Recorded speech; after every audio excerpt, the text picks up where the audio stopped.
D న్యూస్కి స్వాగతం. పరిశుభ్రమైన వాతావరణం వల్ల దేవాలయాల్లో దైవత్వం లభిస్తుందని మున్సిపల్ చైర్మన్ షేక్ అబ్దుల్ గఫార్ అన్నారు. కార్తీక మాసం పర్వదినం పురస్కరించుకొని శనివారం కనిగిరి మార్తాండేశ్వర దేవాలయ పరిసర ప్రాంతాలు దేవాలయ నిర్వాహకులతో కలిసి పర్యటించి అపరిశుభ్రమైన పరిసర ప్రాంతాలను మున్సిపల్ కార్మికులచే ప్రత్యేక డ్రైవ్ ఏర్పాటు చేసి పరిశుభ్రంగా చేయించడం జరిగింది. ఈ సందర్భంగా కనిగిరి మున్సిపల్ చైర్మన్ షేక్ అబ్దుల్ గఫార్ మాట్లాడుతూ, ఆరోగ్యకరమైన వాతావరణం వల్ల భక్తులు ఆరోగ్యంగా ఉండటమే కాకుండా మానసిక ప్రశాంతతను పొందగలుగుతారు అన్నారు. చెత్తా చెదారం లేకుండా పరిశుభ్రంగా ఉంచుకోవడం వల్ల పర్యావరణ కాలుష్యం తగ్గుతుందని, అలానే దేవాలయాలు పరిశుభ్రంగా ఉన్నప్పుడు ఎక్కువ మంది భక్తులు వస్తారు అని అన్నారు. ఇది ఆలయ నిర్వహణకు సహాయపడుతుంది అని అన్నారు.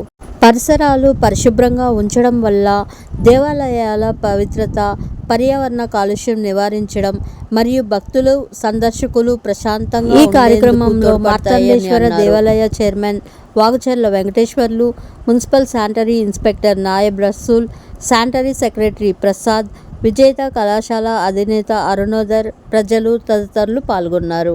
Thank you for watching. Please subscribe to my channel.